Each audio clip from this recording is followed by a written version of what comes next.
They didn't even give him a second look. The glass doors opened and he walked in, tall, towering, but dressed like someone they thought simply didn't belong. The entire restaurant breathed luxury, crystal chandeliers, rare wines, a place where people measured worth by the price of your clothes, and there, between silk gowns and tailored suits, he stood, wearing a simple hoodie and worn-out sneakers. And then the waitress approached, with a smile hiding her contempt. She said the words that made the entire room go silent. "Are you sure you can afford to dine here, sir?" But what she never could have imagined was that the man she thought was just another nobody not only could afford it, he already owned it all. The restaurant, the building, every single thing she thought she controlled. And what happened in the minutes that followed? No degree, no training, no amount of etiquette could have prepared them for what was about to unfold. Get ready. Because what he did next shattered the restaurant, changed the waitress's life, and taught everyone a lesson they would never forget. If this story already has you hooked, hit the like button, comment "Respect is worth more than appearances," and subscribe because the ending will blow your mind. The lights of Beverly Hills sparkled like diamonds, scattered across velvet. Outside La Lumiere, luxury vehicles lined the entrance. Bentleys, Ferraris, Rolls-Royces, engines purring quietly as valet attendants in crisp uniforms opened doors for the city's elite. Inside, the restaurant glowed with elegance. Golden chandeliers hung like frozen rainstorms from the ceiling, their crystals reflecting soft amber light across polished marble floors. The finest linens draped each table, where couples sipped rare wines. Business moguls closed quiet deals, and whispers of privilege danced through the air. And then, as the double-glass doors silently parted, he stepped in. Shaquille O'Neal, towering, massive, impossible not to notice, but instead of the tailored suit or designer brand expected at La Lumiere, Shaq wore a simple grey hoodie, loose sweatpants, and sneakers that had clearly seen better. Days, heads turned, whispers rippled across the room. Some recognized him instantly, the basketball icon, the legend, but others only saw what they wanted to see, someone who, in their minds, didn't belong. Behind the reception desk stood Emma. Her uniform was immaculate, her posture perfect, her expression something else entirely. She noticed Shaq the moment. He entered, not as the icon he was, but as the disruption she believed he represented.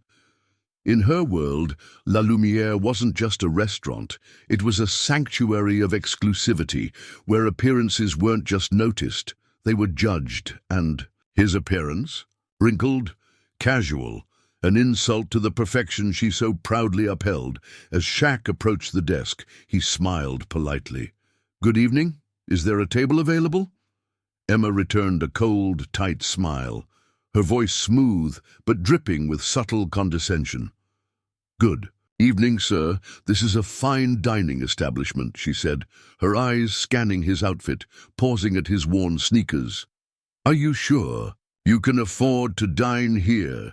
The words fell into the air like ice water. Nearby diners slowed their conversations, ears perked, their curiosity ignited.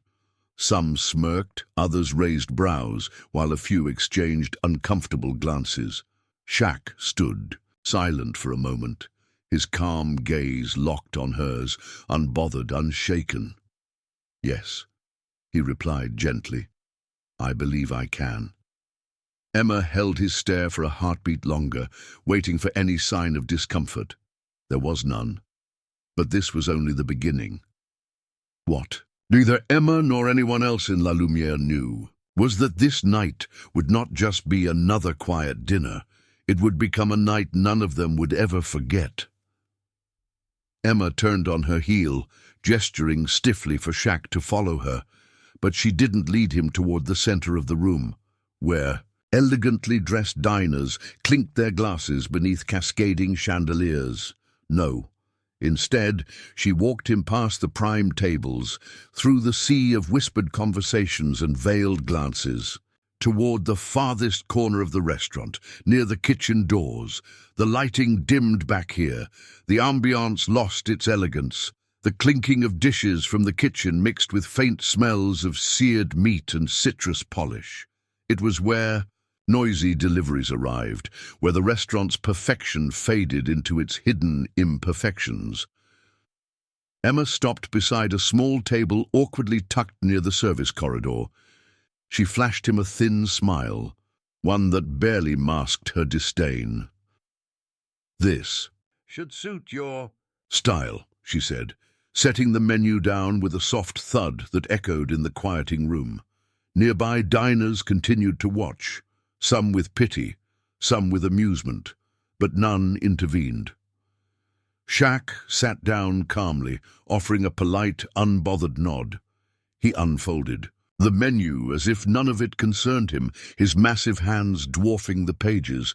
Emma lingered for a moment longer, waiting, hoping for some crack in his composure. When none came, she pivoted sharply and strode back to the reception, her heels clicking like a metronome of her own growing frustration.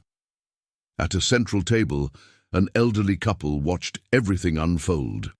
Mr. Carter, his silver hair perfectly combed, leaned toward his wife. "He's remarkably composed," he whispered. "Most men would have stood up and left by now." Mrs. Carter nodded quietly. "He's handling it with grace. She has no idea who she's dealing with." Across the room, another pair of eyes remained locked on the scene. Lisa, a young entrepreneur seated with a colleague, whispered sharply, "She's being unbelievably rude. He hasn't done a thing to deserve this," her friend murmured back. "Some people see only what they want to see."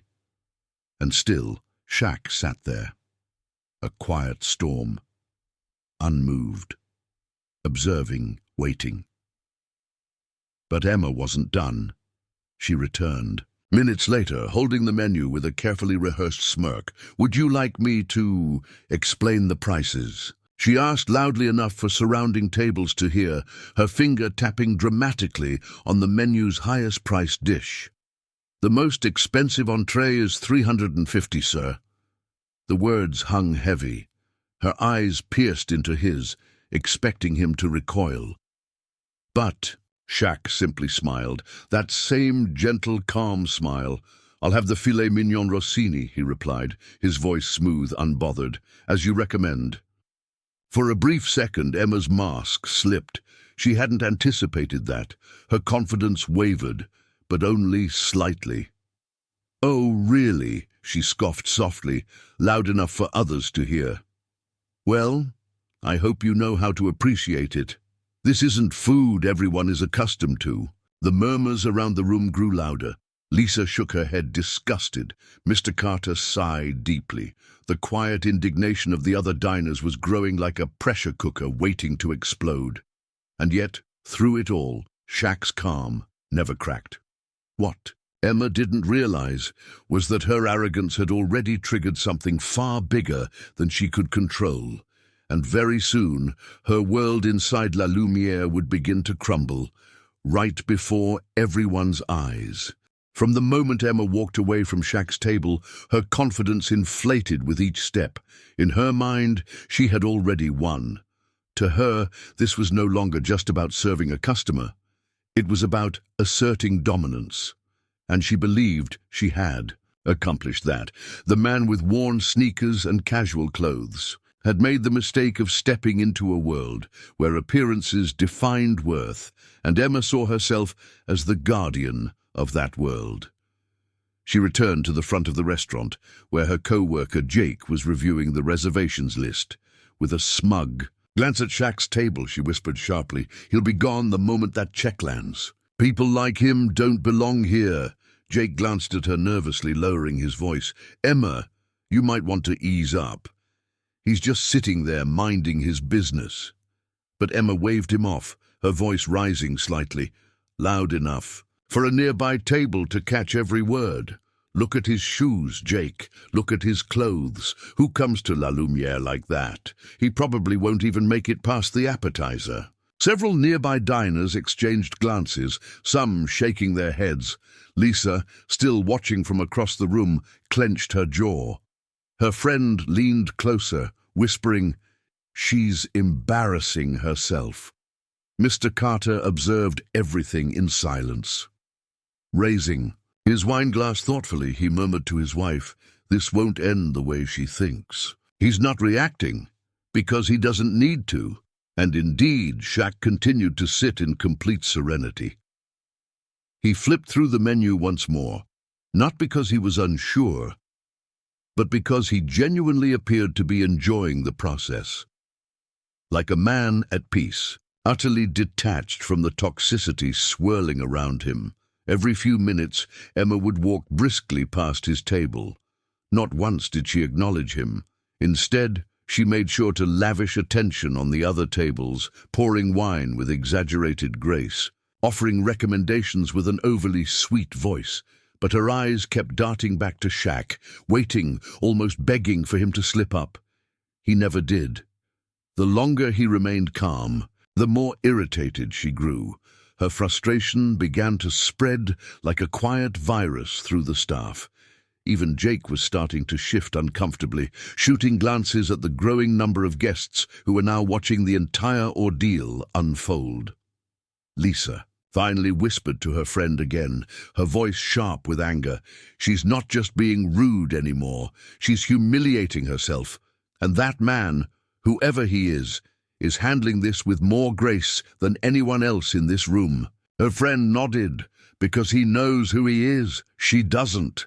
Emma, oblivious to the murmurs of disapproval gathering around her, continued her performance. Blind to the fact that she was no longer simply ignoring a customer, she was becoming the very spectacle she sought to create. But what none of them knew was that in a matter of minutes, the entire dynamic of La Lumiere and Emma's world was about to flip upside down. And when the truth was finally revealed, it wouldn't just leave the restaurant silent. It would leave it shaken.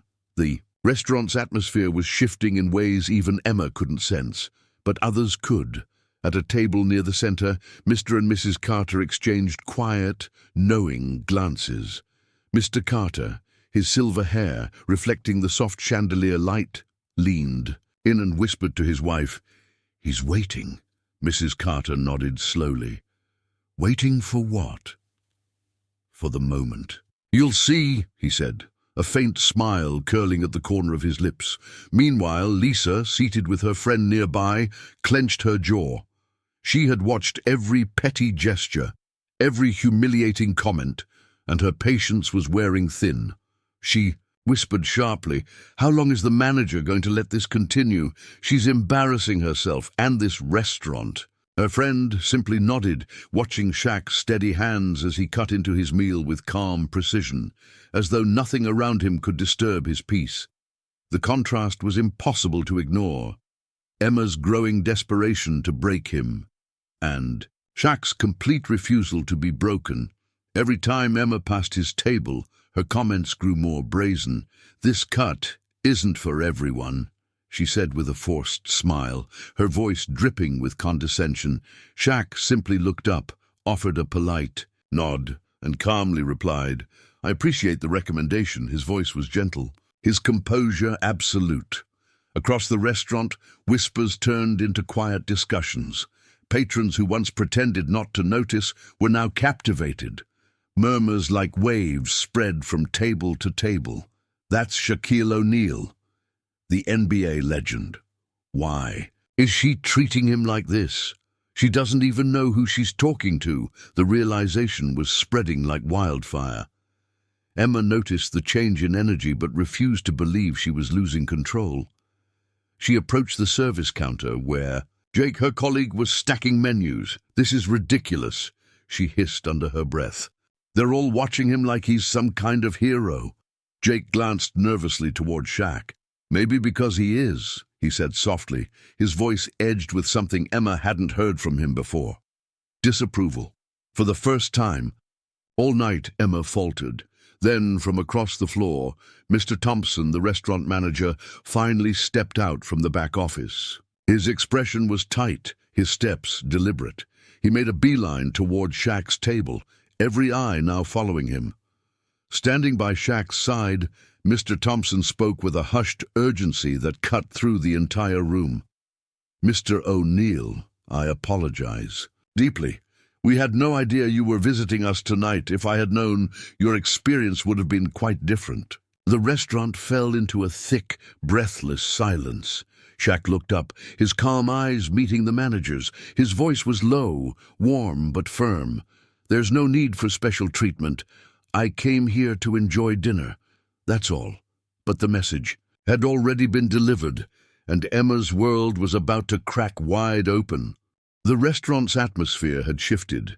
What was once subtle discomfort had now grown into full tension, thick like the heavy velvet drapes hanging along the windows. Emma's behavior had been noticed by everyone. Whispers traveled from table to table. Some diners stole glances at Shaq, others openly stared at Emma, their faces twisted in disbelief. But the towering man, sitting calmly at his table, never once flinched. His face was a portrait of patience and quiet dignity. Mr. Carter, seated near the center, leaned slightly toward his wife, his voice low but sharp. "She doesn't realize," he said, shaking his head. "He's not just tolerating her, he's teaching her." Mrs. Carter nodded softly, her eyes fixed on the unfolding scene.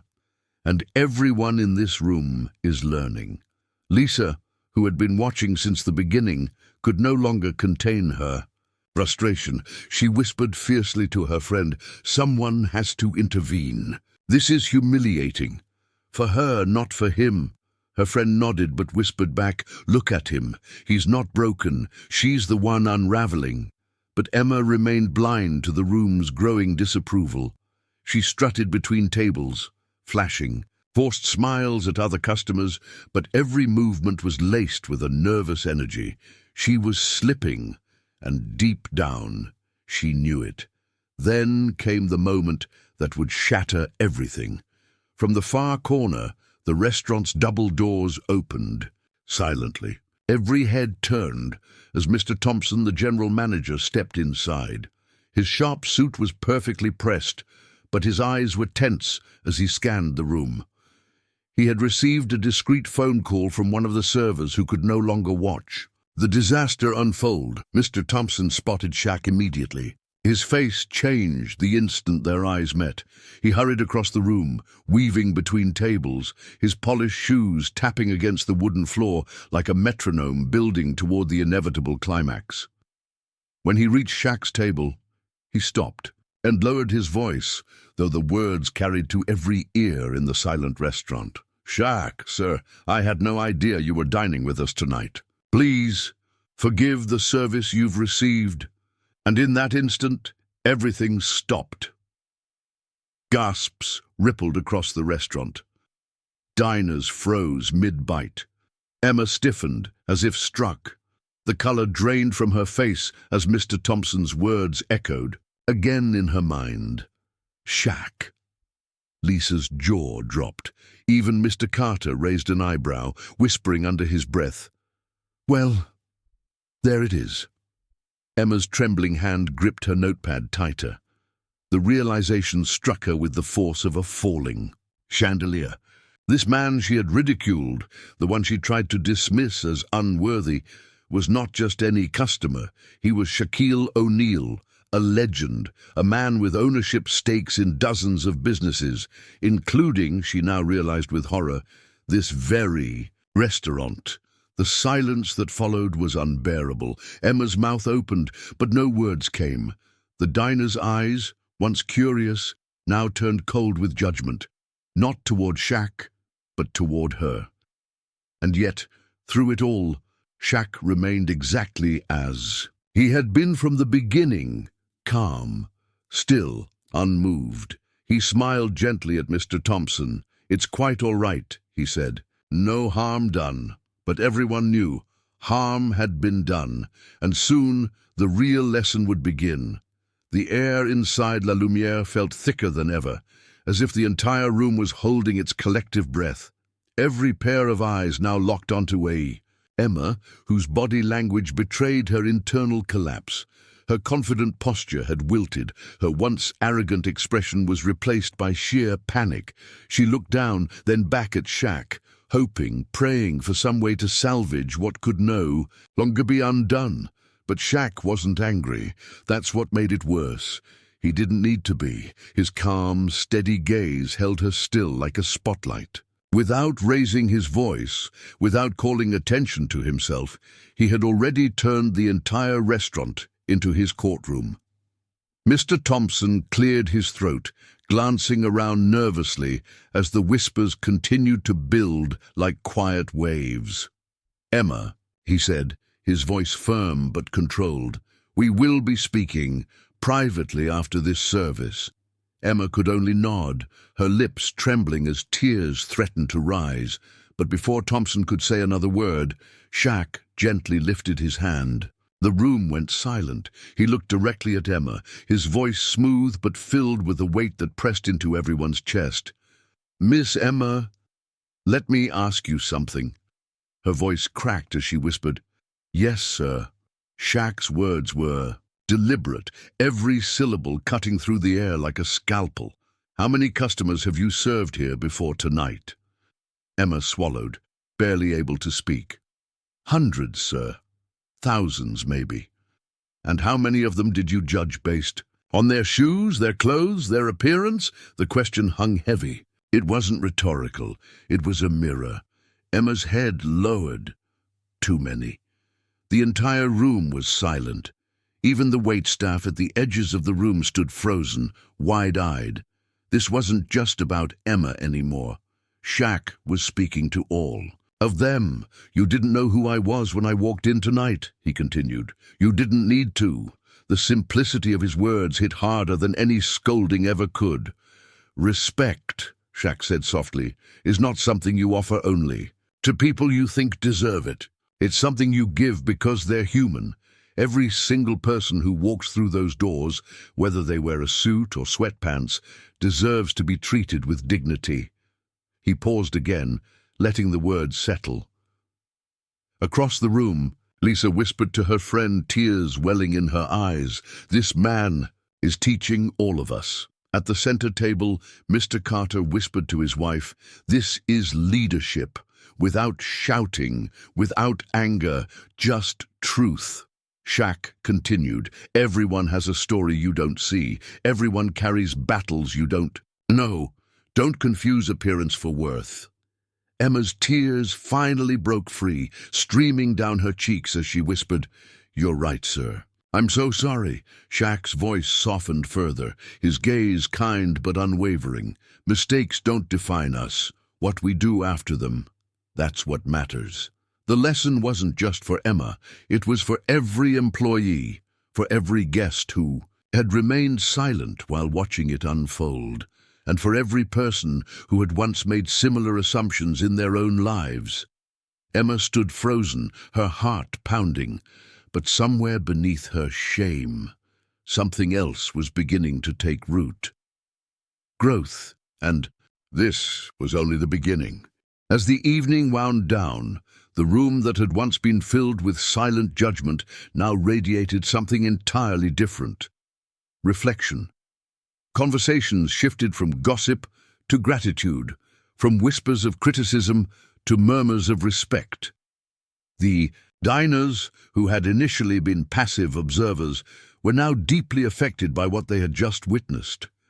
Shaq remained seated at his corner table, calmly finishing his meal. But every person in La Lumiere knew that tonight had transformed the restaurant's atmosphere, and not just for one evening. When the final guests exited, the chandeliers dimmed to a soft glow. The staff slowly gathered, summoned by Mr. Thompson at Shaq's request. They formed a circle in the center of the dining floor. Their faces were tense, unsure what would happen next. Shaq stood quietly in the center of the circle, his towering frame both commanding and calm. He looked at every single one of them, waiters, busboys, hostesses, even the kitchen staff who had come forward from behind the swinging doors. And finally at Emma, who stood at the very edge, her face flushed with shame. "You all know why we're here," Shaq began, his deep voice breaking the silence like a soft drumbeat. "I didn't come here tonight looking for attention. I came to enjoy a quiet meal. But what happened tonight wasn't just about me." He paused, allowing the weight of his words to land. "This restaurant doesn't serve just food. It serves people. And how you treat people, especially when you think no one's watching, is what defines you." Some of the staff lowered their heads. Others swallowed hard, recognizing themselves in his words. Shaq's gaze shifted gently toward Emma. "Emma," he said, his voice softer now but still carrying its steady power.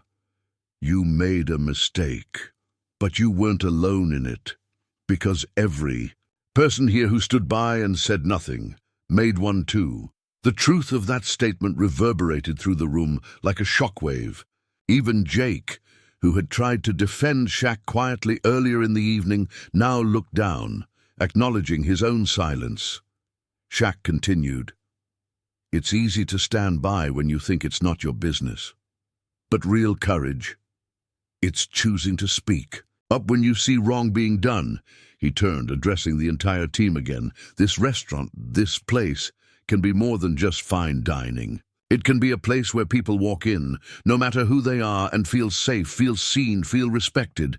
That's the real luxury." A long silence followed, but this time it wasn't uncomfortable. It was a silence of realization. Then Shaq added, his voice rich with sincerity, "Tonight was a test for all of us, and tests aren't failures if you learn from them." Mr. Thompson finally stepped forward, his voice tight with emotion. "Shaq, I promise you, this will never happen again." Shaq smiled faintly. "That's not a promise to me. That's a promise to yourselves, to every person who will walk through that door tomorrow." He looked back to Emma, who was openly crying now, but standing upright. She whispered through her tears, "Thank you for not giving up on me." Shaq nodded gently. "We only grow when someone gives us the chance." And with that, the meeting ended. But the lesson wouldn't. La Lumière would never be the same. Days turned into weeks, but the echoes of that unforgettable night inside La Lumière never faded. Word of what had happened spread far beyond the restaurant's polished walls. Customers, who had once come only for fine dining, now returned for something far rarer, a place where people, regardless of appearance or status, were seen. Inside the restaurant, changes were quiet but undeniable. Staff meetings started with new rules not printed on paper but etched into hearts. See people, respect people, always. Emma was still there, not because she had been spared, but because she had chosen to stay and face what she had done. She worked harder now, not to erase her mistake, but to become someone who could never make it again. She greeted every guest with warmth that came from humility, not duty. And though some diners still whispered when they recognized her, most simply smiled, recognizing someone who had grown. Jake, who had once stood silently, now spoke up for others. He gently corrected colleagues when he sensed unfairness and had become a quiet leader among the team. Mr. Thompson instituted regular training sessions, but more than that, he led by example, ensuring that La Lumière's luxury was no longer defined by chandeliers or price tags, but by the weight of its humanity. But perhaps the most remarkable transformation was invisible. La Lumière no longer whispered judgment. It whispered something else: welcome.